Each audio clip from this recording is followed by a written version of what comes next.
meron pa po tayong service sa gabi. Sige, samahan niyo po ako. Basahin po natin ang salita ng Diyos bilang pagbigay galang. Tumayo po tayong lahat. At buksan po natin ang ating mga Biblia sa aklat ng Lucas, Kapitulo 12. Lucas, Kapitulo 12, chapter 12, verse 13 to 21. Yan, medyo mahaba to. Ito isang kwento na sinalaysay ni Jesus. Ayan. Ayan. Okay? Kung wala kayong mga Biblia, kaya niyong basahin sa monitor, pwede naman. Pero gusto kong basahin sa inyo dito. Sabi niya,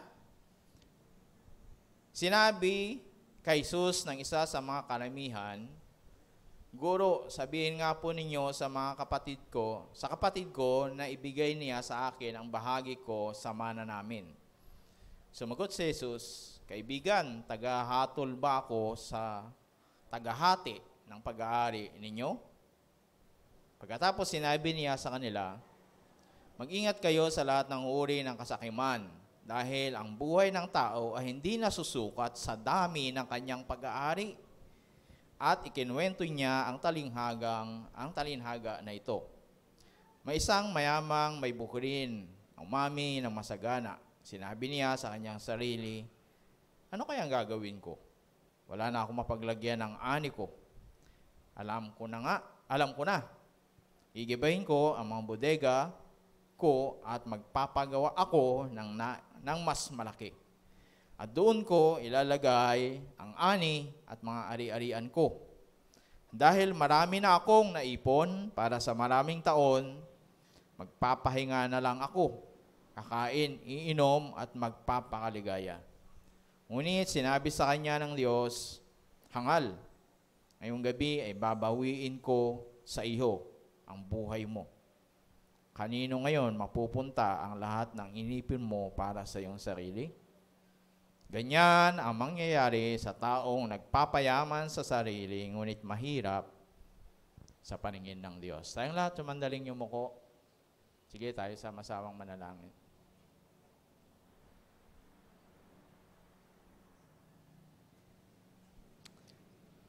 Isa pong muling karangalan, Panginoon, na kami ay may kalayaan na patuloy na ibinigay niyo po sa amin. Kalayaan na magsama-sama upang papurihan ka, pag-aaralan ng iyong mga salita.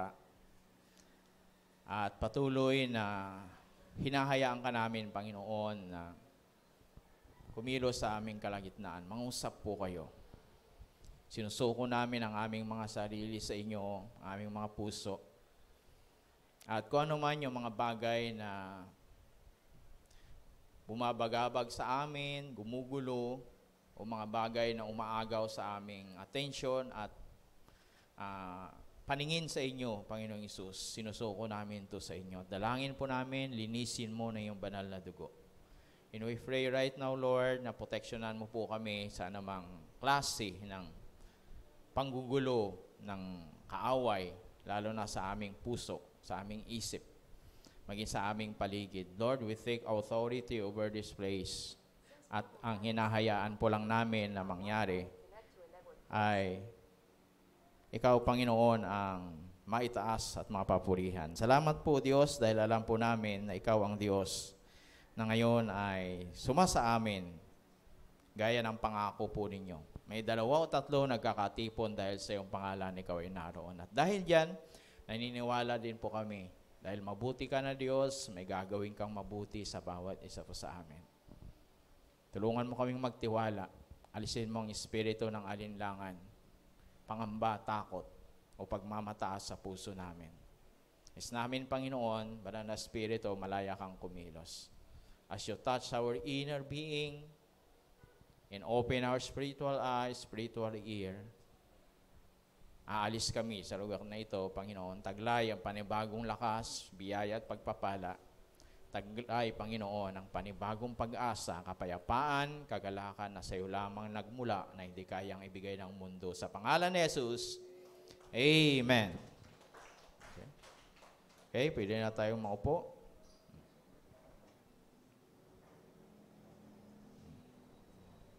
So, sa ating nabasa ay isang talinghaga na kinuwento ni Jesus at ito ay hinugot niya doon sa isang sitwasyon na may tao na lumapit, nag-aaway-away na sila bilang isang pamilya at bilang magkapatid.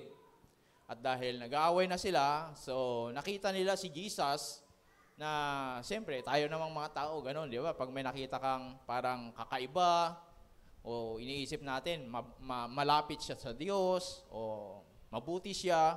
So, ang alam natin ay magdidesisyon siya ng maayos, ay mga ganon.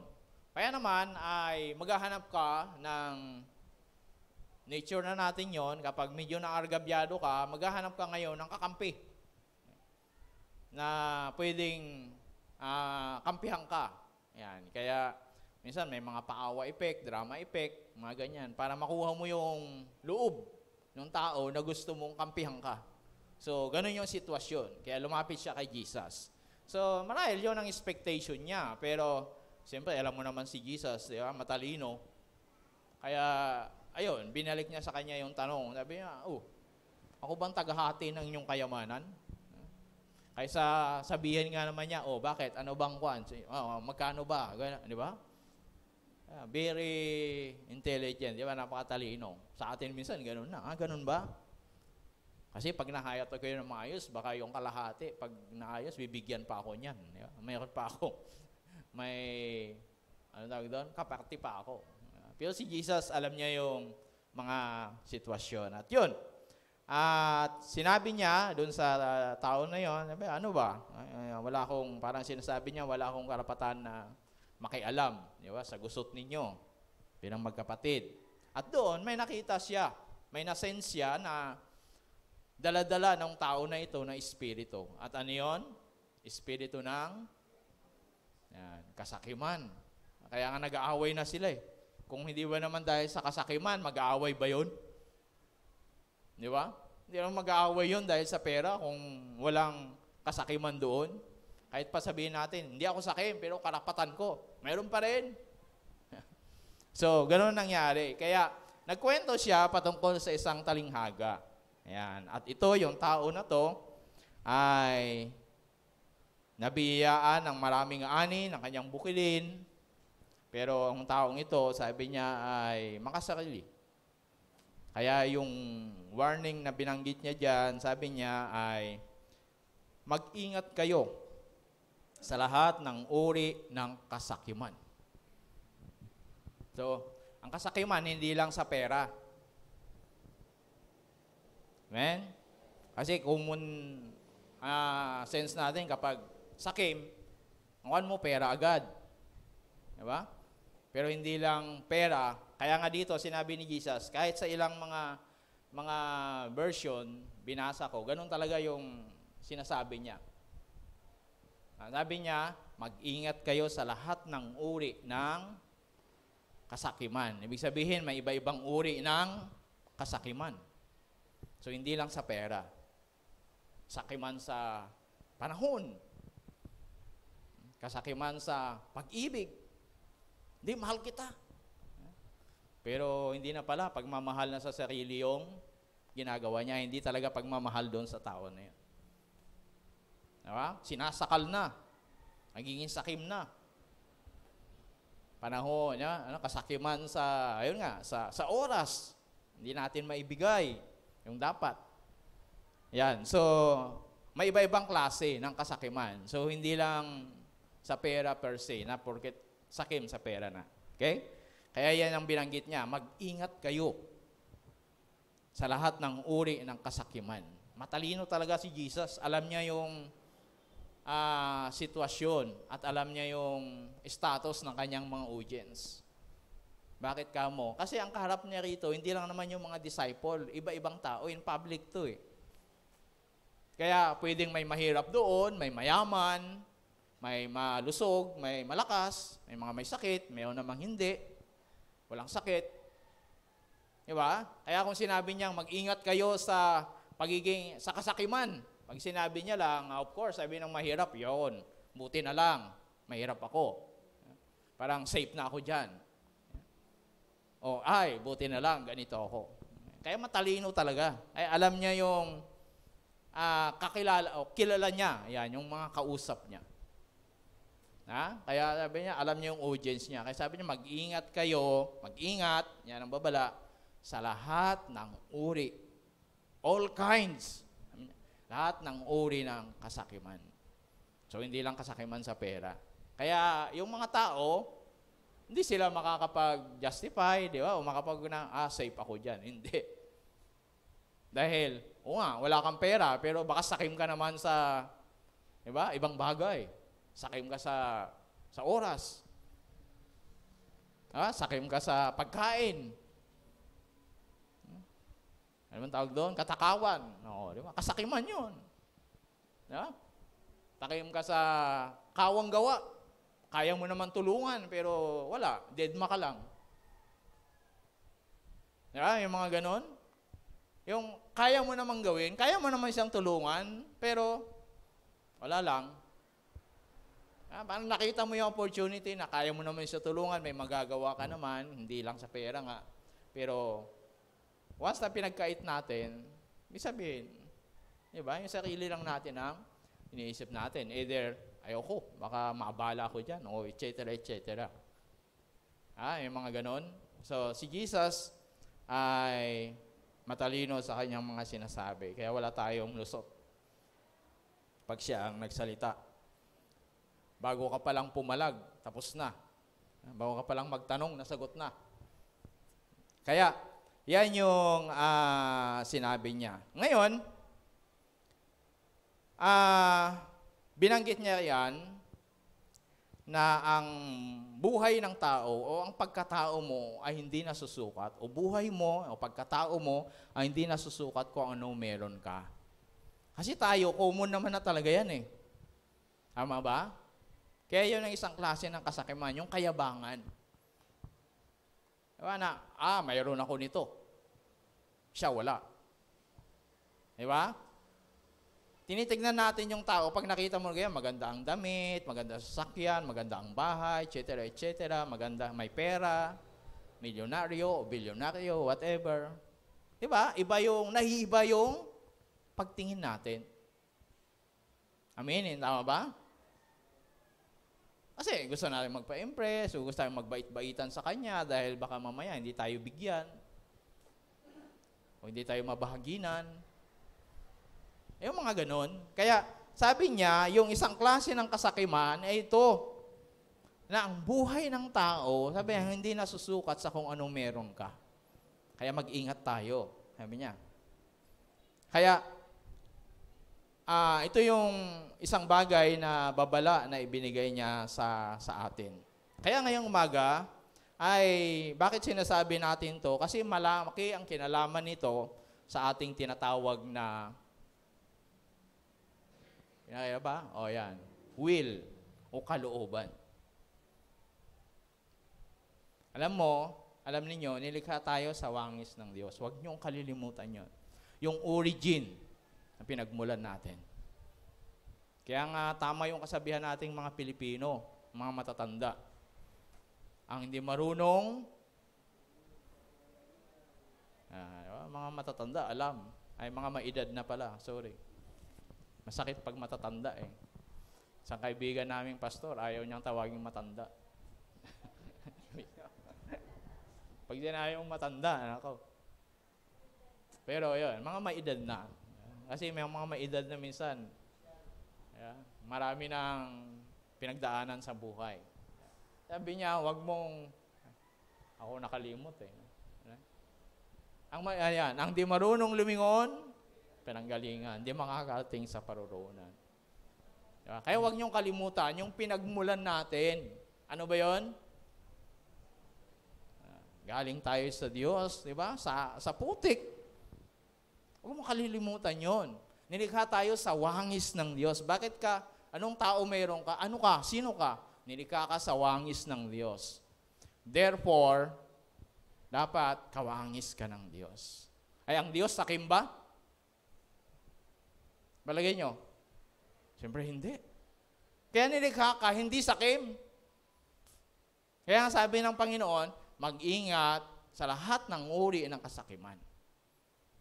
Hindi niya sinabi na kayo talaga, mga sakim kayo. Kaya nag-aaway-aaway kayo. Kundi ang sinasabi niya, andito yung sakim na espiritu, andito ka, wala yan sa'yo. Kaya sabi niya, baka mapunta yan sa'yo, madaanan mo, diba, kunin mo. Kaya sabi niya, mag-ingat ka. Kasi hindi ikaw ito ka. Nilikha ka sa wangis ng Diyos. Pero bakit may mga nagiging sakim? Yan, the power of human will. Kasi ginusto mo, ginusto natin. Ha? Hindi yan automatic nandyan sa'yo. Yung bata ba? Diba? Very generous nga ang bata. Minsan, parang kuha natin, ang bata makasarili.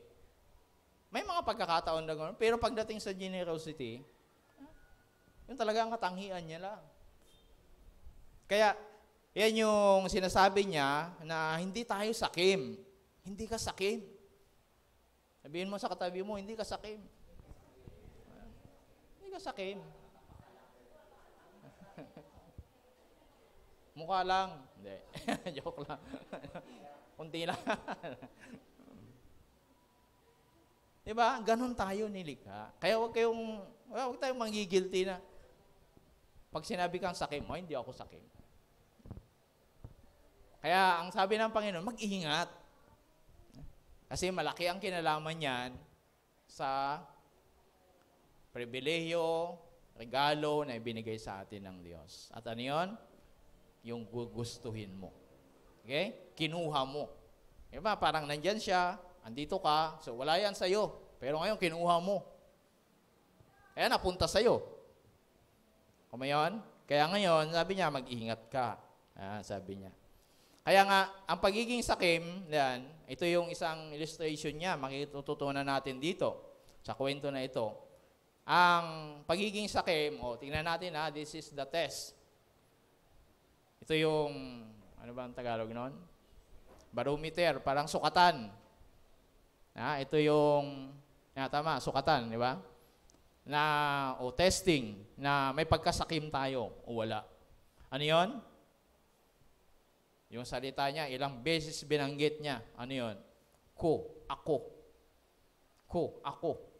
Diba? Gigibain ko. Papasarap ako.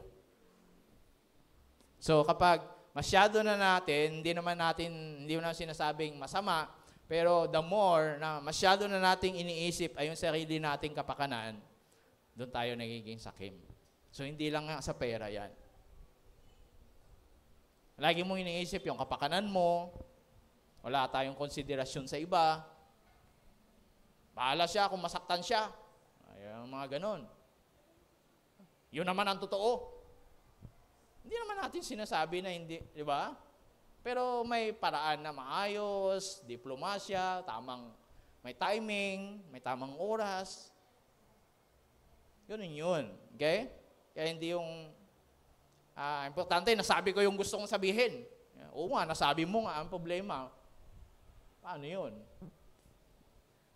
Yung nasabihan mo. Di ba? Meron ako nabasa kagabi na kwento sa social media, yung isang matanda, yung bata, parang every time nagagalit siya, sabi niya, ipako mo to.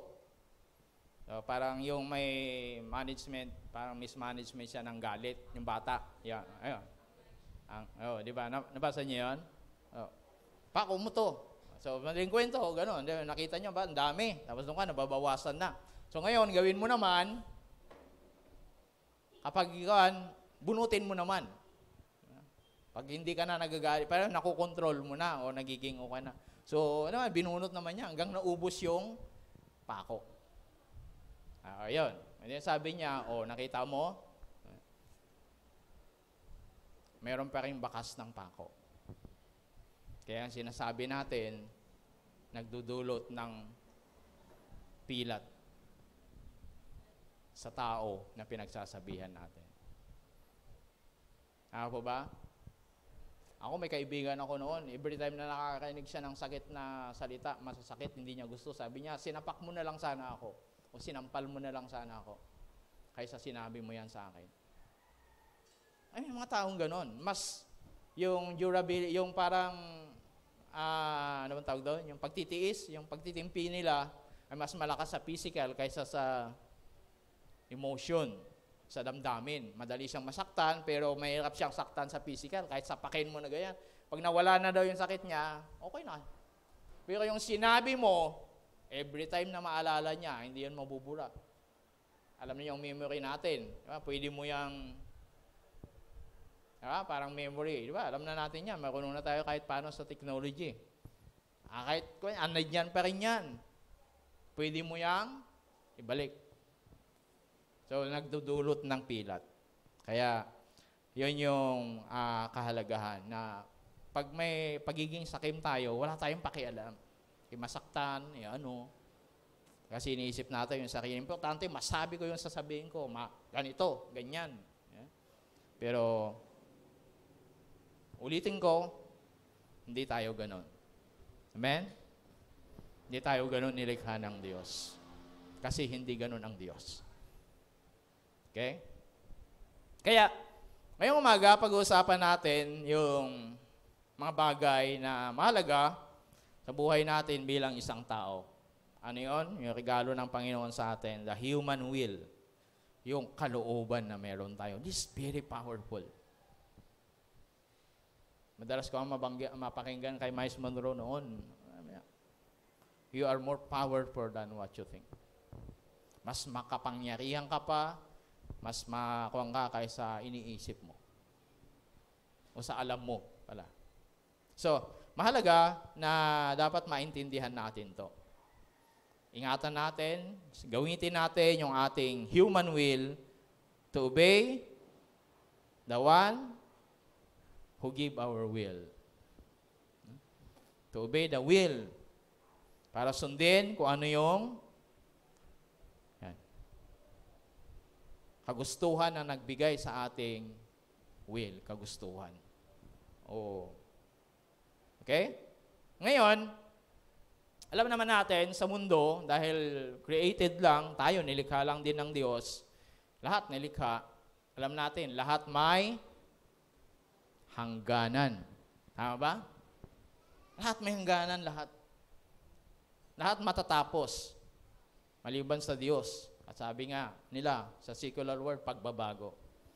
All will change. Lahat nagbabago. Lahat natatapos, maliban sa pagbabago.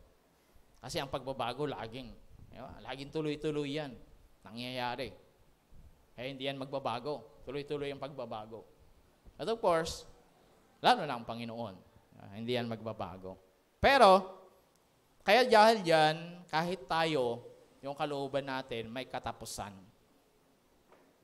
Yung regalo ng Diyos sa atin ay will, na kalooban, na kapangyarihan, na kayang mamili, ay may hangganan din. Kaya hindi ko lubos maisip kung bakit itong mga tao na ito kapag nasa posisyon, may pera, akala mo mga immortal na hindi mamamatay. Diba? Kung umasta, akala mo. Sabi ko, diba? Kung minsan parang masama na lang magsalita na mamamatay ka din. Diba? Kaya akala mo diba? Akala mo madadala yung sasakyan, yung yaman, sa libingan, etc., etc., hindi ko maintindihan eh. Diba? Meron sila. Akala mo, mga hari na sila ng kalsada o hari na ng kapitbahay. Diba? Hindi nila iniisip na matitigok din sila. Mamatay din, kahit mga leader. Lalo na yung mga bulaang leader. Kung minsan, grabe.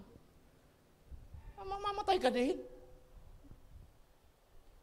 So, yun nga, ang isang hangganan ng ating kalooban na binigay ng Diyos sa atin. Of course, yun nga sabi natin, kapag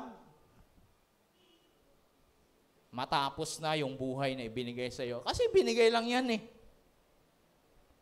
So, matatapos yan. Kasi binigay lang. Diba? Nilikha ka lang, binigay lang sa atin, pinahiram lang sa atin. Kaya matatapos yan sa ayaw mo't sa gusto. Kahit ayaw ko pang mamatay, wala talaga. Pag tapos. Sabi ng Panginoong Hesus, walang pwedeng ipalit sa buhay mo, sa mundo. Kaya sabi niya, kahit makamtan mo buong mundo, sa'yo na. Pati kayamanan ni Elon Musk, ni Bill Gates, sa'yo na. Pero, pag namatay ka, natigok ka, wala na. Kaya sabi niya din sa kwento, di ba? Hangal ngayong gabi. Kaya kamangmangan pala yun, hindi katalinuhan. Yung iniisip mo na walang katapusan, di ba? Yung iniisip mo na ikaw yung hari, iniisip mo. Foolishness. Kaya sabi niya, hangal ngayong gabi, kukunin yung buhay mo. O, ano ngayon? So, yun yung sinasabi niya na yung will natin, gusto na pa nating mabuhay. Yung iba gustong mabuhay, yung iba naman gusto nang mamatay, pero hindi mamatay-matay. Yung mga gusto namang mabuhay minsan, ako nung nalungkot ako nung namatay yung isa sa mga mentor ko, pastor ko, sabi ko, Lord, ako na lang sana. Yung mga ganon. Parang mas productive siya sa akin, parang mas effective siya. Yung mga ganon. Minsan naisip natin yung mga ganon. Pero, wala eh. Ang Diyos ang may hawak ng buhay natin. Huwag natin kalilimutan yun. Kaya anong sabi ni Santiago? Sabi niya, makinig kayo sa akin, kayong nagsasabi, ngayon o bukas, pupunta kami sa isang bayan, mamamalagi kami roon ng 1 taon, magninegosyo at kikita ng malaki. Sa katunayan, hindi nyo alam kung ano ang mangyayari sa inyo bukas. Tama? Nag-uusap tayo ngayon, pero hindi natin alam. Huwag naman sana, pero baka mamaya maghiwalay tayo. Hindi na natin alam, magkikita pa tayo sa mundong ito. Di ba? Kaya sabi niya, sa katunayan, hindi nyo alam kung anong mangyayari sa inyo bukas, sapagkat ang buhay ay parang hamog na lilitaw ng sandali at mawawala pagkatapos. Kaya nga, ito ang dapat ninyong sabihin. Kung loobin ng Panginoon at mabubuhay pa tayo, ganito o kaya ganoon ang gagawin natin. Ngunit, sa ngayon, nagmamalaki at nagmamayabang kayo, ang ganyang pagyayabang ay masama. Okay, huwag tayong kumpante. If God's willing, kung gustuhin ng Lord, loobin ng Lord. Kasi siya may hawak ng buhay natin. Hindi natin yun kayang, wala tayong choice dyan. Yan yung hangganan ng choice natin. Wala. Kaya punta kayo sa sementeryo, bata, matanda, mataba, payat, yung mga pansyon doon, di ba? Malaki, mahaba, maliit. Wala sa edad ang kamatayan. Wala sa status ng buhay. Yung iba, pag pumunta kayo sa sementeryo, mayroon mga 6 feet below the ground. Pero mayroon din yung mga 6 feet above the ground. Yung isang nakausap ko noon sa Aurora, pumunta kami doon, sabi niya, pag ako namatay, gusto ko 6 feet above the ground. Grabe. Gusto niya may musilyo yung kanyang libingan. Yeah. Alam mo pa ba yun? Kung pinakain ka sa baboy, sinunog ka, tinapong ka sa dagat, wala na yun. Sabi niya, gusto ko 6 feet above the ground. Pero, wala tayong magagawa dyan. Ha? So, yan. Pangalawa, ang katapusan o hangganan ng ating will ay siyempre yung standard ng Diyos. O pamantayan, sukatan, barometer ng Panginoon. Okay? Anong sabi diyan? Una, yung standard ng Diyos sa kaligtasan. Hindi mo pwedeng baguhin yun. Hindi natin pwede, kahit sino, walang pwedeng bumago yan. Diyos ang may takda at dapat yan ang masunod kasi Diyos siya. Kaya sabi niya, in salvation, dahil sa biyaya ng Diyos, naligtas kayo ng sumampalataya ko kay Kristo, kaloob ito ng Diyos at hindi galing sa inyo. Yan, malinaw yan. Hindi mo pwedeng baguhin yan. Yan talaga yung standard niya. kung yan ang pamantayan niya, Diyos siya, wala tayong magagawa. Diba? Wala talaga eh. Yan talaga eh. Kaya ngayon nga, sumasali-sali ako sa social media, sa Reels. Yung iba nagre-reklamo dahil laging violation, hindi naman nila ano yung na-violate nila. Yung iba magsusweldo na, hindi pa nakuha yung sweldo kasi nga na-freeze yung sweldo nila, 800,000. Sino ba naman di maiiyak niyan? Diba? Talagang iiyak ka talaga. Diba? 100,000 sasahudin mo na lang, naging bato pa. Tapos hindi mo naman malaman, sabi nga wala naman akong violation, etc. etc. Ipapatulpo kita, Meta. Kaya sabi ko, ma'am, sabi ko, kahit pa magugulgol tayo dito, wala tayong magagawa. Bakit? Nakikigamit lang tayo sa platform ni Meta. Hindi naman natin pag-aari yan. Kahit paanong gawin niya, wala tayong magagawa dyan. Hindi mo natin pwedeng, diba, baguhin yung standard niya. Yung community ko niya, wala kang magagawa dyan kahit paanong gawin. Kasi hindi naman ikaw may-ari. Diba? So, yun yung sinasabi natin. Ang Diyos nagliligtas, hindi tayo. Kaya, wala tayong karapatan. Kahit sino, na Poncio Pilato, ay pwedeng baguhin. Na, hindi, ang kaligtasan ay ganito, ang kaligtasan ay ganyan. Diba? Kasi kung walang standard, magulo talaga. Ngayon nga lang, may standard ng Diyos, magugulo. Di lalo na pag wala. Diba? Kasi kanya-kanya. Kaya, lahat dyan magpapasakop. Wala kang magagawa. Walang magagawa ang kalooban ko. Ang choice mo, tanggapin mo si Jesus o hindi. Tanggapin mo yung pattern, yung standard ng kaligtasan ng Diyos o hindi. Yun ang magagawa mo. Pero yung sabihin mo na, ganito ang paraan, wala kang magagawa dyan. Kaya sabi ko, kung sasama din lang ang loob mo, mag-raise ka, wag na lang. Kung hindi mo kayang tanggapin. Kasi yun ang policy. Wag ka na masumali dyan. Di ba? Enjoyin mo na lang kung ano yung, wala kang magagawa eh. Ito. Kahit pa 1 milyon yan, I don't care. Hindi naman di ba? Hindi naman yan kawalan sa kanila. Bilyonaryo yung mga yan. Hindi ka na magawa. Kaya nga tinitake down nila yung mga page, di ba? Na account na nagbabiolate. Kahit pa ilang milyon yung follower mo. Hindi nila paghihinayangan yung kikitain sa'yo. Importante, masunod yung standard nila. Kasi may standard siya eh. Kaya huwag kang magmayabang na 20 million yung follower. I don't care. Wala silang pakialam doon. Si YouTube walang pakialam doon. Pag gusto niya, tanggalin. Wala. Wala kang magagawa. Platform nila yan eh. So, ganoon din ang Diyos. Pag ito yung way ng kaligtasan ko at ni-reject ng Panginoon, wala kang magagawa. Wala tayong magagawa doon. Anong gagawin natin? Ang choice natin, tanggapin, magpasakop. Paniwalaan kung ano yung standard ng Panginoon. And then, ano pa? Ayan, Jesus answered, I assure you, everyone must be born again. Anyone who has not born again cannot be in God's kingdom. Sabi niya, I assure you, sinisiguro ko sa iyo, sabi niya, bawat isa dapat ipanganak na muli.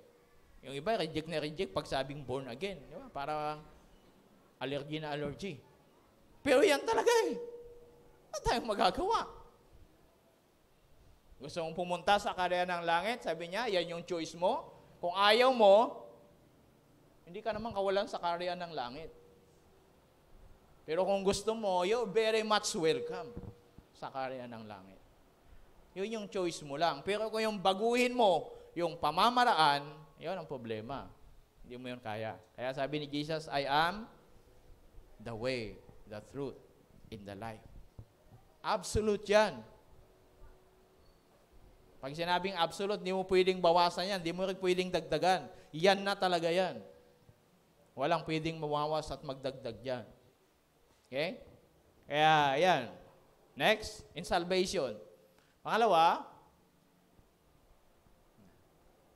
sa pag-ibig. So, ang pag-ibig natin sa Panginoon, ano ba yung standard ng Diyos? Love the Lord your God with all your heart, with all your soul, with all your mind. Hindi half-half, hindi 1/3, 1/8. With all. Lahat. That's standard of God. Kahit pa sabihin mo, napaka-selfish mo naman, Lord, etc., etc. Wala yan talaga eh. Diba? Kaya dahil diyan ay may mga mananampalataya dahil sa bagay na yan. Akala nila ligtas sila o akala nila tama yung ginagawa nila. Pero ang sabi doon, wala lang saysay. Diba? Kasi ginagawa mo ang bagay na ito pero hindi mo sinusunod yung standard niya. Kasi gusto mong gawin ito. Parang gusto mo pasunodin. Diba? Hindi pwede yun. Hindi yun kaya ng will natin. Ang kaya ng will natin, sumunod doon sa gusto ng Diyos na klase ng pagmamahal. Kaya sabi ni Pablo, kahit pa anong pananampalataya ko, sabi niya, kung wala akong pag-ibig, walang silbi. Kaya huwag tayong masyadong ma-impress. Salamat, nakaka-inspire sa mga tao talagang very gifted, very dynamic, o kaya naman, laki ng simbahan, dami nila. That's good. Pero hindi tayo doon nai-impress. Dapat huwag tayo doon magpa-impress. Amen? Kahit naman drug lord, kayang gawin yon kahit sino. Kaya sabi ni Pablo, kaya niyang gawin. Kahit sunugin pa yung katawan ko. Sabi niya, kaya. Pero kung wala namang pag-ibig, useless yun. Kahit magbigay ka ng 1,000,000 dito, salamat. Tama ba? Inaantay namin yan. Pero kung wala namang pag-ibig, problema mo na yun. Hindi na namin problema. Diba? Kasi useless yun sa'yo, sa amin, pakinabang. Diba? So, yan yung sinasabi niya, kaya mong gawin. Ang problema, may pagmamahal ba? Kaya niyong magsimba, kaya natin magsimba, kaya natin magtaas ng kamay. Kaya niyong tumugtog dito. Kasi gift mo talaga yan eh. Kahit naman hindi Kristiyano, kaya pa rin naman tumugtog. Yung mga nagtataas ng kamay, tumatalo, kaya naman nila yan sa concert. Diba? Mas alive pa nga sila kaysa sa atin minsan. Tayo, Lord of Lords na yung pinupuri natin, pero wala. Parang minsan, yung sigla, wala. Masiglang maawit. Wala. Pero sila, kaya nila yun. Pero, ang tanong, meron pa rin, di ba? Ito ang tanong, mahal mo ba ang Diyos? Okay, next. Sana? Ayan. Ayan. Kaya nga. Ayan. Pangatlo ay sunod na kuha natin, hindi lang nailagay pala dyan. Pero sabi niya, dapat in worship. Kanina, in salvation, yan. In love, then in worship. Paano nating sambahin ang Diyos? Kaya ang Diyos ay naghahanap, sabi niya, tandaan mo, darating ang panahon at narito na nga ng mga tunay. Tunay ha? Hindi plastic, hindi kunwari, hindi gusto mong sumamba ng tunay. Sabi niya, nasasamba ay sasamba sa Ama sa Espiritu at katotohanan. Kasi pwede namang sumamba pero hindi tunay. Kaya sabi ni Jesus, ang mga sumasamba, ang mga tunay na sumasamba ay sasamba sa Ama, sa Espiritu at katotohanan. Ganito ang uri ng mga sumasamba na hinahanap ng Ama. Ang Diyos sa Espiritu, kaya ang sumasamba sa Kanya ay dapat sumamba sa Kanya. Dapat sumamba sa pamagitan ng Espiritu at katotohanan. Yan yung mga keyword natin. Tunay, dapat. So may choice ka dyan. Ano yung choice mo? Hindi mo gawin to. Or gawin mo. Pero yung gagawin ko to dahil gusto ko ganito yung gagawin. Hindi pwede yun. Dapat, yung pagsamba mo, sabi niya, sa espiritu at katotohanan. Sasambahin ko naman ang Diyos. Pero kailangan, meron akong ganito, meron akong ganyan, meron akong diba, ginto na kulay, nakaupo na mama, na malaki ang tiyan, na kalbo. Hindi pwede yun. Kahit pag ginto yan. Ano yan? At pa yung altar mo ay 24K na ginto, lahat. Hindi pwede yun. Hindi yun ang basihan ng pagsamba na hinahanap. Kaya sabi niya, yung isang keyword natin, ang tunay na sasamba, ganito ang uri. Klase hindi quantity. Ay, sorry, hindi. Quality. Diba? Klase. Uri ng mga sumasamba na hinahanap. So, hindi padamihan yan. Ay, mas marami kami, mas masarap sumamba. Nakakatulong, tama po yun, nakakaboost ng emosyon. Minsan, yung nakikita mo kasi, lalo na, katabi mo si Piodo Pascual na sumasamba, nako po. Talagang inspire ka rin. Diba? Katabi mo si Ann Cortez na sumasamba, nako po. Talagang. Pero hindi yun ang hinahanap niya, the quality. Uri. Ang klase ni, uri ng pagsamba. Naka-aircon, salamat sa lahat ng yun. Nakaka-inspire, nakakatulong. Pero, kung doon ang dahilan, sabi niya, hindi yun ang hinahanap. Okay? Yan yung standard ng Panginoon patungkol sa pagsamba. Gusto niya, pag sumamba tayo doon sa gusto niya. Kaya hinahanap niya. Ulitin ko na naman. Bakit? Hinahanap ng Diyos na gano'n. In-expect niya, nandyan sa'yo.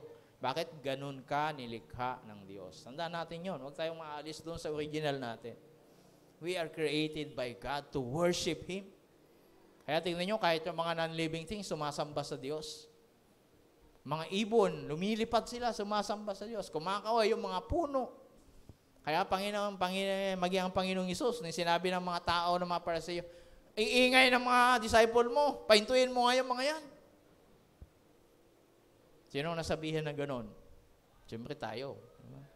Nabisis na tayong na parang sabi ng Panginoong Hesus, pag huminto yung mga yan, yung mga bato, ang insulto naman yun. Ikaw yung binigyan ng kamay, ng paa para lumundag, magtaas. Ay yung walang kamay na bato, na binungkal lang dyan sa kalsada, na walang hininga, yun yung tatalon para sumamba. Palagay nyo, makakatuwa ba yun? Kaya sa atin, hindi. Baka matakot tayo. Makita nyo yung mga nabungkal dyan, naglulundagan. Di ba? Wala namang lindol. Di ba? Pero, yun ang gusto ng Panginoon. So, wala tayong magagawa doon. Standard niya yan eh. Hindi mo pwedeng baguhin yung pagsamba na yun. Kaya hinahanap niya. Dahil alam niya, kaya mo yun. Choice mo yan. Gusto mong gawin o hindi. Pero yung klase, yung uri na pagsamba, ay wala kang choice doon. Wala tayong choice doon. Okay? Malinaw ho ba? Yan. Kaya yan yung standard ng Panginoon. Yan yung hangganan ng kalooban na meron tayo. Hindi mo pwedeng baguhin. Okay? Pamantayan. Next. Yan. Siyempre, pangatlo, yung judgment ng Panginoon. Mayroon siyang criteria for judgment. So, hindi natin pwedeng baguhin yan.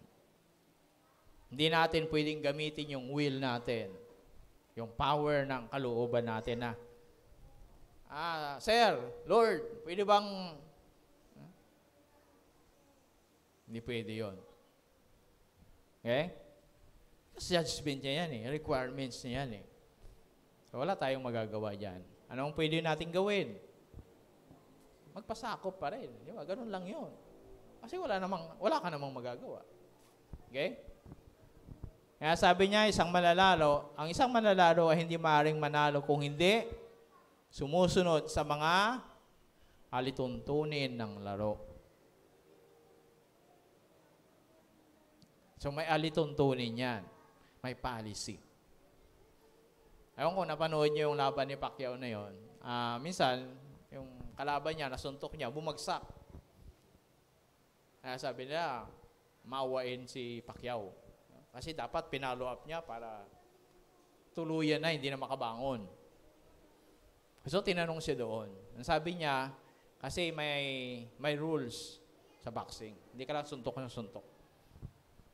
Pag yung kalaban mo, sumayad yung kamay niya sa lona, hindi mo na siya pwedeng suntukin. Sumayad. Napag ganun siya, napatukod yung kamay. So, hindi mo siya pwedeng follow up na banatan uli para lubusan ng matumba. Kaya nakabangon yung kalaban. Pero siyempre talo pa rin naman that time. Pero, yun yung sinasabi natin, na sana tapos na ng maaga. Parang gano'n. So, hindi mo pwedeng ibaliwala yon, or else, ma-disqualify ka. Amen? Kaya, when it comes to judgment, hindi pwede na kung ano yung iniisip mo sa sarili mo o ng ibang tao sinasabi sa'yo, hindi yun ang issue. Ang issue dyan, kung anong sasabihin sa'yo pagharap mo sa judge. Yun ang sasabihin niya. Yun ang importante. Hindi yung sinasabi, ang galing mo, ang bait mo, ang salbahe mo, etc., etc. Kipangit, hindi, sa ating iniisip sa sarili natin. Hindi naman ako magaling eh. Ang galing-galing ko, kaya nagawa yan, nangyari yan. Diba? Hindi yun ang issue. Ang issue, sumusunod ka ba sa rules? Kasi yun ang susundin ng judge, ng hukom, pagharap natin sa kanya. Amen? Hindi yung kung ano yung sinasabi mo. Oy, sir, magaling ako ha. Ang daming na-save dahil sa akin. Hindi yun ang issue. Ang issue, anong sasabihin ng Panginoon, ng judge. Okay? Kaya nga sabi niya, for God judges everyone by the same standard. Walang special dito. Nag-mention ako sa Cambodia. Special ka? Hindi ganun. Nakapagpatayo ako ng 10 simbahan. Special ka? Ibig mong sabihin. Hindi ganun yun. Pare-parehas tayo. Kaya diba, lagi kong sinasabi, worker ka, kung anong ginagawa mo sa church, hindi issue dyan kung maliit o malaki, ang ginagawa issue dyan, you do it faithfully, you do it with love, parehas lang tayo. Tama? Kaysa yung tumatayo sa harap. Kung ano man yung ginagawa mo. Kahit taga-walis lang, taga-punas ng upuan, hindi yun ang issue. Ang issue, that's your ministry, yan ang pagkatawag sa'yo ng Panginoon. Ginagawa mo yan na may katapatan, may pag-ibig. Meron ngayong kwento lang naman na isang evangelist daw, diba? So, dahil siyempre, evangelist, meron siyang opisina, tapos may janitor siya. So, madaling kwento, namatay silang dalawa. Hindi, pagharap nila sa Panginoon, nakita daw ng evangelist yung malaking corona. Yung isa naman, maliit. Kaya sabi niya, sa akin yan. Dahil sa akin, daming naligtas na tao. Libo-libo. Siyempre naman, itong janitor, ano in-expect mo? Janitor lang naman ako, taga-punas. Tagalinis sa opisina. Pero nung dumating ang judge, nagkabaliktad. Siyempre, nag-question ngayon yung evangelist. Diba? Bakit naman siya napunta yung malaking corona? Sabi niya, hindi mo ba alam na dahil sa panalangin niya, naliligtas yung mga tao? Hindi dahil magaling ka. Hindi dahil kala mo, anointed ka. But because the prayer ng janitor mo na ito. Every time na aalis ka, pupunta ng crusade, siya yung lumuluhod na nanalangin. So makikita, in judgment, huwag kayong mag-alala, sa judgment, yan mahahayag lahat. Yung mga bagay na ginawa mo na hindi napansin ng tao, pero napansin ng Diyos. Nakakapikon minsan, nakaka-discourage. Diba? Ganun yung mga term natin minsan eh. Wala man lang pumapansin. Wala man nakakapansin. Pero alam niyo, recorded yan sa Panginoon. Napansin yan ng Diyos. Kaya hindi mo kailangan magpapansin. Kahit hindi ka magpapansin, papansin niya ng Diyos. Kaya sa judgment, nakita niyo yun, 2 libro ang binuksan. The Book of Deeds and the Book of Life. Hindi ko alam, hindi ko ma-explain sa inyo ng detalye o malinaw kung anong klase. Pero, siyempre alam natin yan, di ba? Memory ng Panginoon, hindi man pwedeng, hindi yan 22 gig lang o ano. Huh? Hindi natin alam kung paano, pero ang pinupunto niya doon para maintindihan natin bilang isang tao. Kasi, pag heavenly, hindi mo maintindihan yun. Tama? Ang ginamit niya, yung mga earthly way na nililista. Pero sa langit, di natin alam kung ano yun. Kung paano. Kasi hindi nga natin kayang intindihin. Ang langit ay hindi kayang ikulong o abutin ng imahinasyon natin at isip. Alam niyo ba yun? Yan yung glory ng Panginoon. Hindi natin kayang abutin. Kaya sabi ko tayo minsan, pagharap ko sa Panginoon, dami kong tatanungin. Pero alam nyo, kapag harap mo, nakita mo yung kaluwalhatian ng Diyos, wala kang masasabi. Diyos is speechless. Nakanasan nyo ba yung gano'n? May mga tao na parang galit ka. Pag nakita ko yan, sasapakin ko yan. Pero pag nakita mo, tutulala ka lang, wala naman na. Wala nang galit. Kung may gano'n na tao, di lalo na ang Diyos. Kaya nga, awesome. You are awesome in this place, mighty God. Dami nating tanong minsan, dami nating tampo. But when you worship God, nakikita mo yung kalwalhatian niya, nararamdaman mo, nawawala ang lahat. Tama? Napapawi. Because, yan ang Diyos. Okay? So, dito, sa judgment ng Panginoon, sabi niya, kaya't huwag kayong hahatol ng wala sa panahon. Tayo kasi, mas mabilis pa sa Diyos maghatol Maghintay kayo, sabi niya. Pagdating ng Panginoon, siya ang maglalantad ng mga bagay na ngayon natatago sa kadiliman at mahahayag ng mga lihim na hangarin ng bawat isa. Even yung desire mo, yung hangarin mo, yung motibo natin. Alam ng Diyos yun. Kasi minsan, kala natin tama, maayos, pero meron pa tayong hidden motive na tinatawag. Diba? Kaya nga sa korte, minsan talagang pinalalabas yan, kaya kino-cross examination, tinatanong-tanong ka kasi gustong palabasin yung motibo, ano ba yung talagang dahilan? Why you do that? Bakit mo ginawa yan? Bakit mo siya pinatay? Bakit mo siya ganito? Pilit nilang nilalabas. Kaya kapag nag-double-double na, di ba? Nalito-lito ka na, yan, lumalabas talaga. Kaya, sa Panginoon, kung sa tao, ganun ka kahigpit, di lalo na sa Diyos. Tama ba? Yan. Kaya mahalaga yan. Kaya wag tayong magmadali. Minsan tayo ganun kaya lang nagaganyan yan kasi papapansin yan. Yun yung motibo na nakikita natin. Kaya naman ganyan kasi talagang mayabang yan. Yun yung motive na alam natin. Na parang pero di natin alam kung ganun. Nakamit na ba kayo ng mga taong ganun na ang daming mga tinatanong napapakinggan ko, alam mo yung tao na yabang-yabang. Ganito, parang tapos pag namit mo siya at nakilala mo, hindi naman pala. May mga ganun na ba kayong kaibigan? O yung impression mo, parang, di ba, yung unang impression mo, parang yabang, parang ang dating siga. No? Pero kapag nakilala mo, naging kaibigan mo, napakaamo pala naman, napakabait naman pala. May mga ganun na ba kayong namit na tao? Kasi yun yung impression, di ba? Yun yung, pero hindi natin alam. Ako, may mga naging kaibigan akong ganun na pastor. Sabi niya, Nung una makita ko nga, parang ang dating nga, parang ang aray, ang yabang. Kung nakita mo, maporma,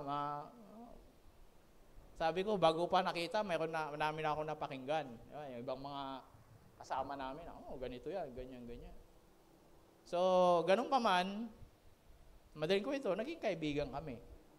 Pero the more na nakikilala ko siya, hindi pala, ganun lang yung impression. Kasi, ganun yung arrive niya. Minsan yung mga ganun, yung magdamit ka lang, kaya hindi ka naman mamahalin yung damit mo.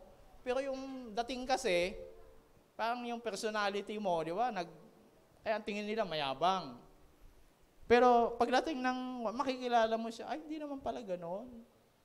So sinasabi nila. Hindi naman pala siya ganun o hindi naman siya ganun hindi naman siya talaga mayabang, mukha lang. Kaya nga mayroon tayong ginagamit sa Tagalog, mukhang mayabang, mukha lang. Pero totoo. O kaya naman, mukha lang pero hindi naman totoo. Kaya pag sinabi mong mukha lang, dalawa yon, either totoo or hindi. Dalawa yon. Huwag mong pag sinabi mukha, mayabang yan. Hindi pwedeng totoo, pwedeng hindi. Kaya ginagamit natin yung word na yon. Why? Para meron tayong self-defense. Kaya pag hindi totoo yung sinabi natin, hindi, sinabi ko nga mukha lang eh. Mukhang mayabang. Pero siya, mayabang talaga yan. Yun talaga. Judgment na yun. Diba? Kaya, yun. Kaya sabi niya, kaya huwag kayong hahatol nang wala sa panahon. Ngayon natatago sa kadiliman. Sa panahong iyon, bawat isa ay bibigyan ng Diyos ng angkop na parangal. So, ang Diyos ang magbibigay ng angkop na parangal. Ibig sabihin, yung karapat dapat lang. Sa atin, pwedeng lumampas o kaya pwedeng magkulang. Nagbibigay tayo ng parangal sa mga tao.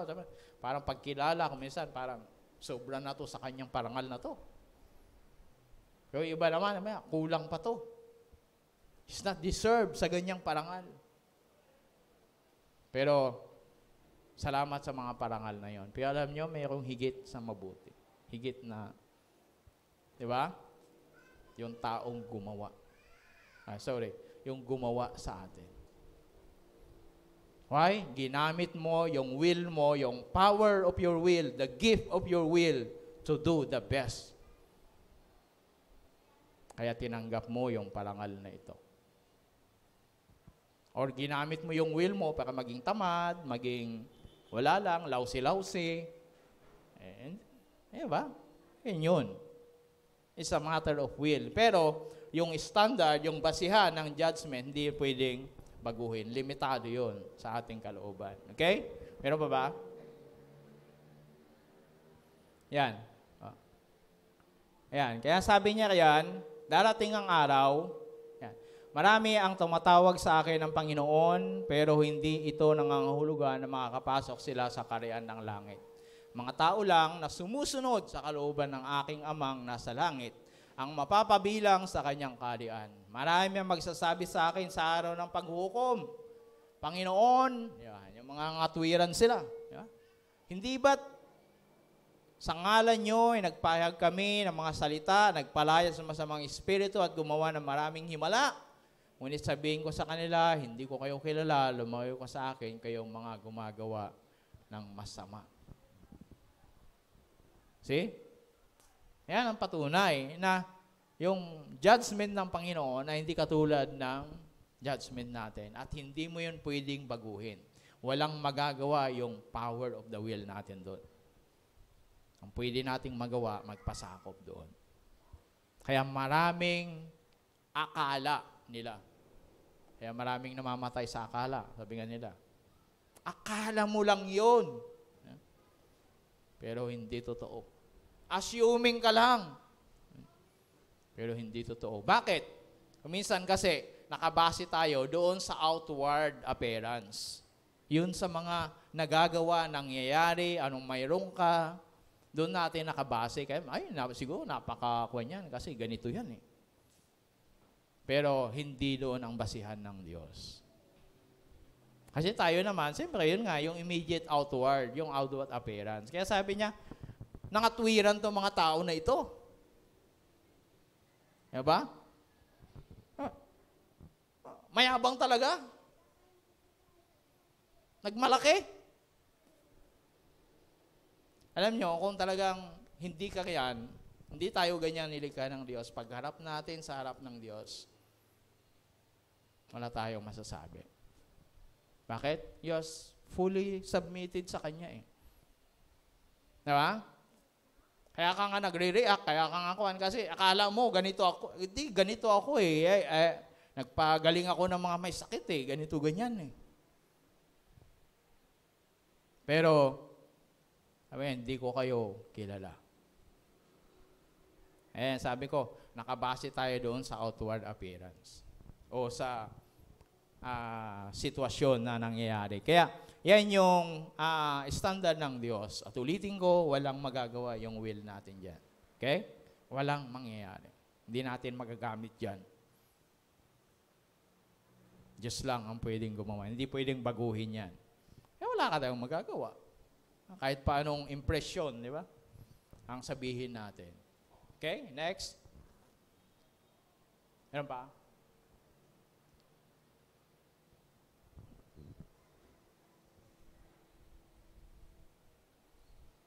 Wala na? Ayan.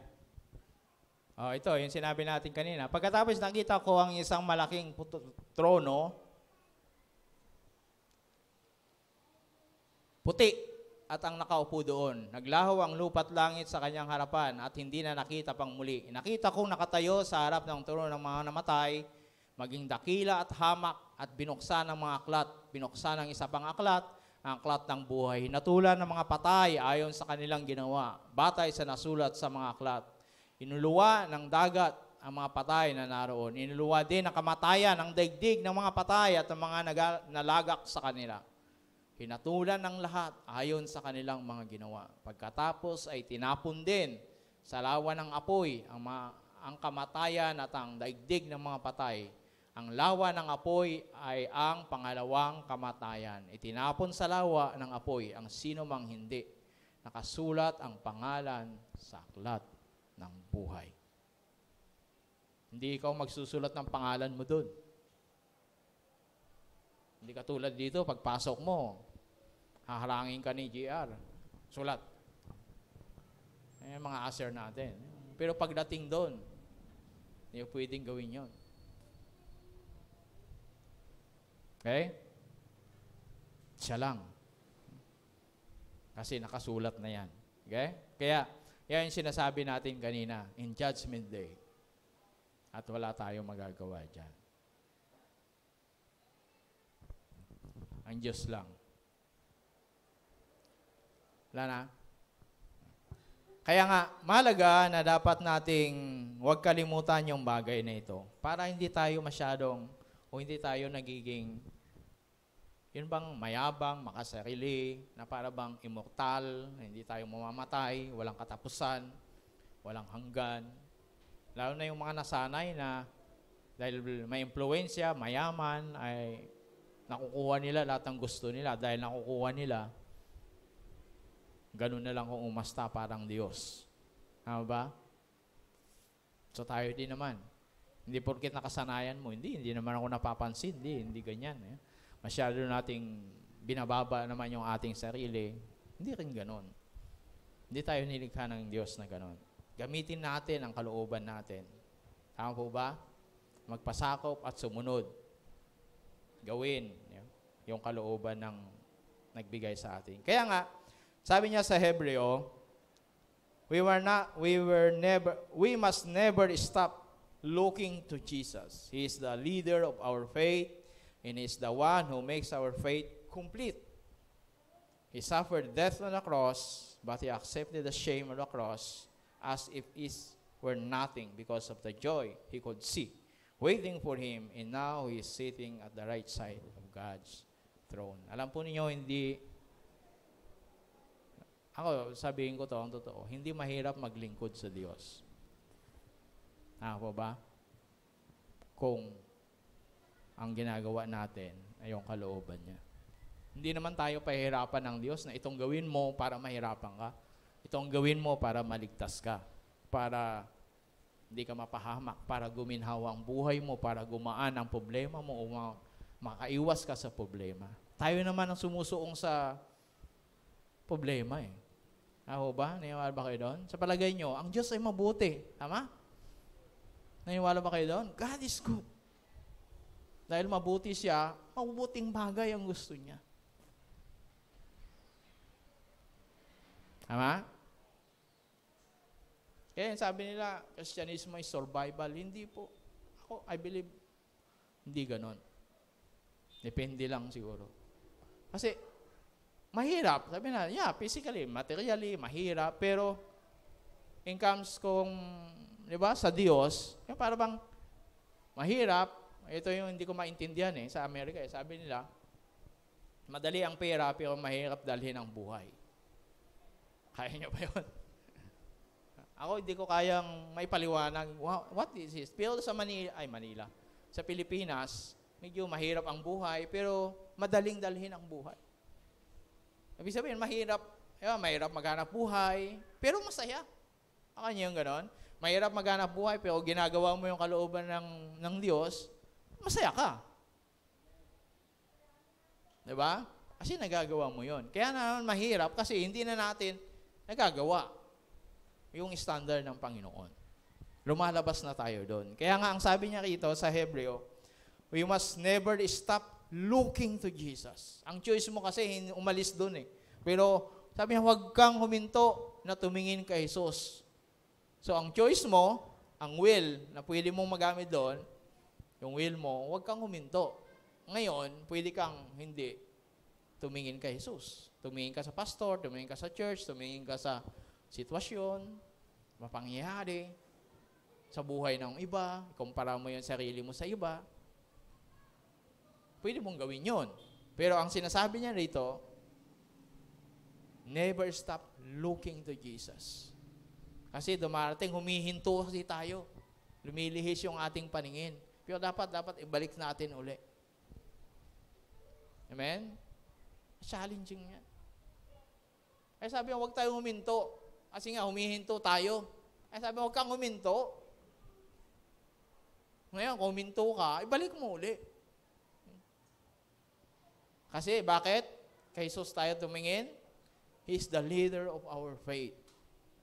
Siya ang pasimuno. O sa ibang translation, siya ang pinagmulan ng ating pananampalataya. At dahil siya ang nagpasimula, siya rin ang tatapos. Hindi katulad ng iba dyan, sinimulan, hindi tinapos. Tama? Iniwan ka sa ere. Nakahang.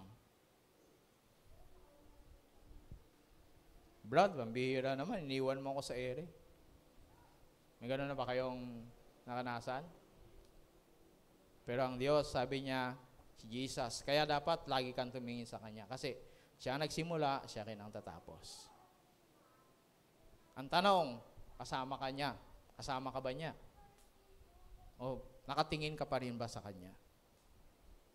Kaya niyang tapusin, hindi problema yon. Ang problema, kasama ka ba niya sa pagtatapos?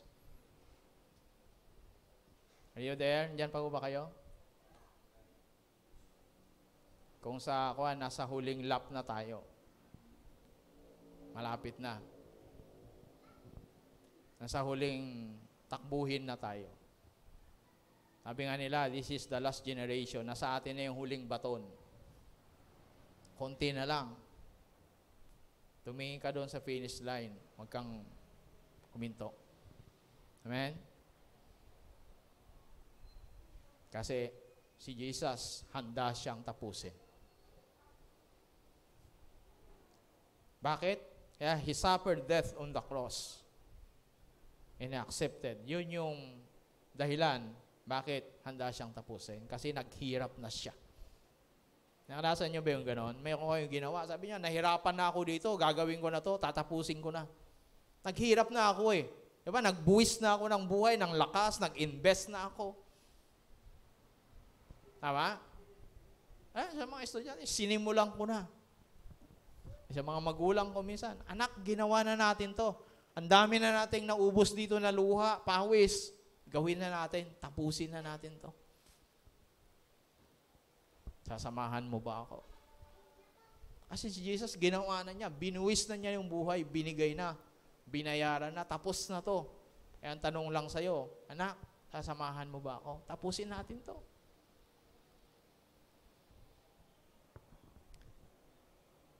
At dahil yan, sabi niya ngayon ay nakaupo yan sa kanan ng trono ng Diyos. So, mga kapatid, ito yung huwag nating kalimutan.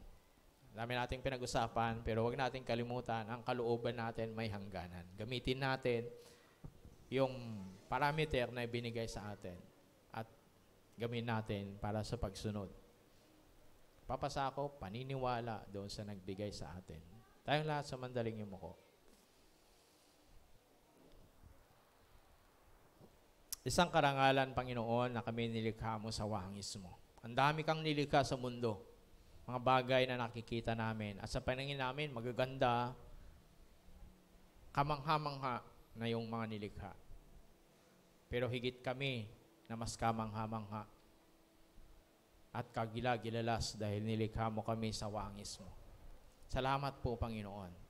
At hindi mo lang kami nilikha na kamangha-mangha. Binigyan mo po kami ng isang dakilang kakayanan na hindi mo ibinigay sa kahit kanino at sinong nilikha mo maliban sa amin. Ang magkaroon ng kagaya ng kalooban mo. Lord, patawad po na sa kalooban namin na ibinigay mo, nagagamit namin to upang sumuway sa iyo. Masaktan ka, mabigo ka sa inaasahan mo at gusto mong mangyari sa buhay namin. Lord, forgive us. Pero ngayong umaga, as you remind us, Lord, patuloy namin itong sinusuko sa inyo. Kung kami man ay nahihinto, nalilihis sa pagtingin namin sa iyo, Panginoong Hesus, Lord, patawad po. But this time, Lord, gusto namin ibalik muli ang aming spiritual na paningin, ang aming mata sa inyo.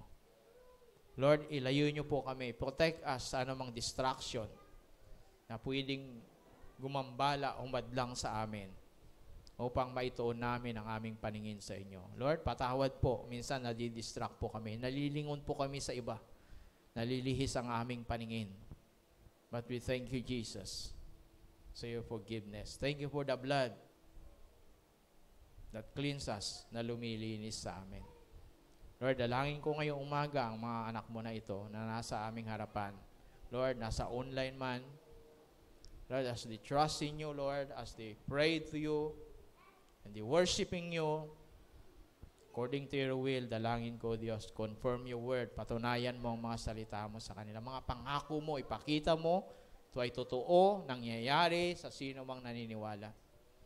Sa sino mang nagpapasakop sa inyo. Salamat po, Diyos, sa mga salita mo na hindi nagmamaliw. Kaya ngayong umaga, nais ka naming papurihan at pasalamatan. Tanggapin mo ito sa pangalan ni Jesus. Amen. Thank you. God bless.